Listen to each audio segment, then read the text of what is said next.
मैं आप सबकी तरफ से स्वागत करता हूं भारत के प्रधानमंत्री नरेंद्र मोदी का।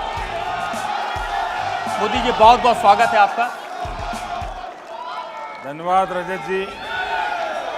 लंबे अरसे के बाद आज आपको यहाँ आने का अवसर मिला है।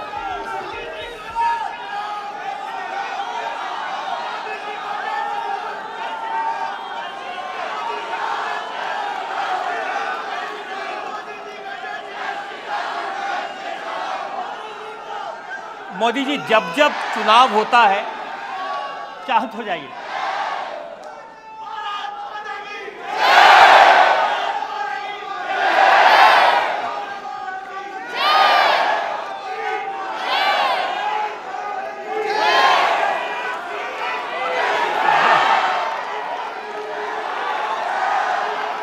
आप लोग जरा अपनी एनर्जी बचा के रखिए।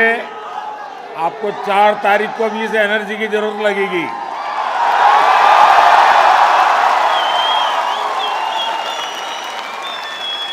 मोदी जी, जब जब चुनाव होता है और आप सामने आते हो तो जनता में इसी तरह का जोश दिखाई देता है, उत्सव का माहौल बन जाता है। और आप जो नारा देते हैं, उस नारे को लेकर के लोग बहुत मजा लेते हैं। इस बार आपने कहा अब की बार 400 पार, तो मैं देख रहा हूं डिजिटल मीडिया पे किसी ने लिखा हौले हौले हो जाएगा प्यार, अब की बार 400 पार।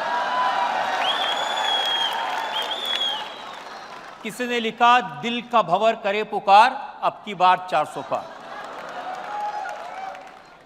और फिर यह भी लिख दिया कि चटनी के बिना ढोकला बेकार, अब की बार फिर से मोदी सरकार। और क्रिएटिविटी का उदाहरण देखिए, लिखा है साइकिल से जाएं, हाथ से कमल का बटन दबाएं।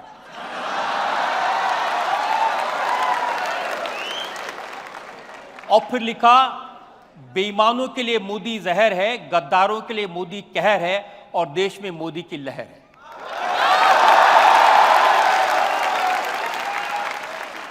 अब फिर कोई ये भी लिख देता है कि नतीजों के बाद राहुल होंगे फरार, अब की बार 400 पार।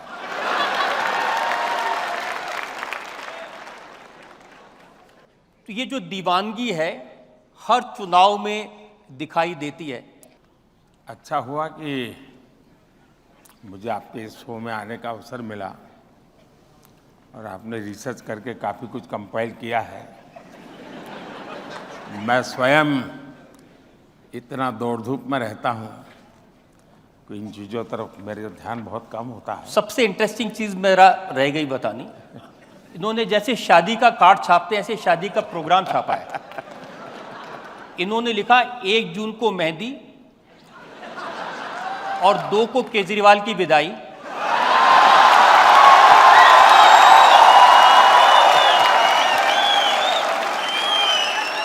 4 जून को ब्रेकफास्ट और उसके बाद हल्दी, और लंच पे रोना धोना शुरू।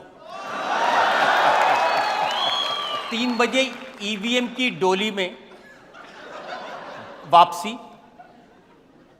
5 बजे विपक्ष की विदाई, 6 बजे विदाई का रोना, और 7 बजे पप्पू जाएंगे इटली।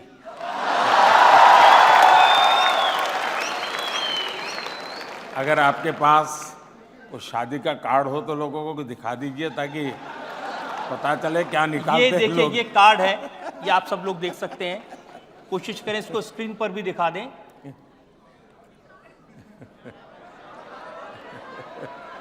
अब ये शादी का कम, विदाई का कार्ड ज्यादा लग रहा है।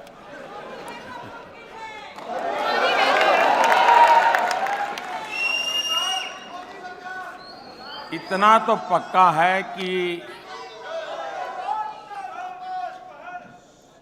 देश का जो युवा है, उसका जो क्रिएटिव माइंड है, वो इस चुनाव में काफ़ी एक्टिव लगता है और उसके कारण वो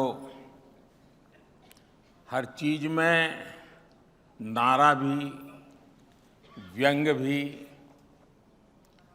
और बहुत ही कम शब्दों में विश्वास भी प्रकट करता है।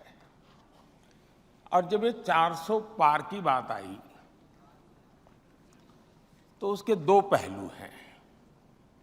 एक तो ये कोई बीजेपी ने गढ़ा हुआ नारा नहीं है, ये जनता के दिलों से निकली हुई आवाज है।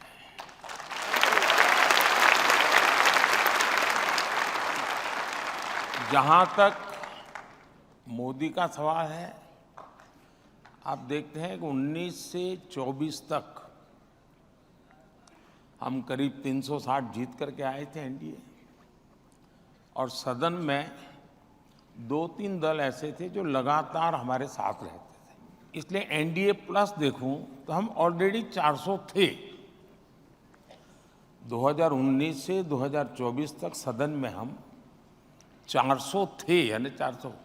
अगर आपका परिवार में बच्चा 90 मार्क लेकर के आया और उसके सारे विरोधी या उसके कॉम्पिटिटर क्लास में जो भी बच्चे हैं वो 30 लाए, 40 लाए, फिर भी आप उसको नहीं कहोगे यार तेरे बाकी वाले 40 लाते हैं, तुम 50 लेके बैठ जाओ कि बेकार में काहे 90 की मेहनत करते हो।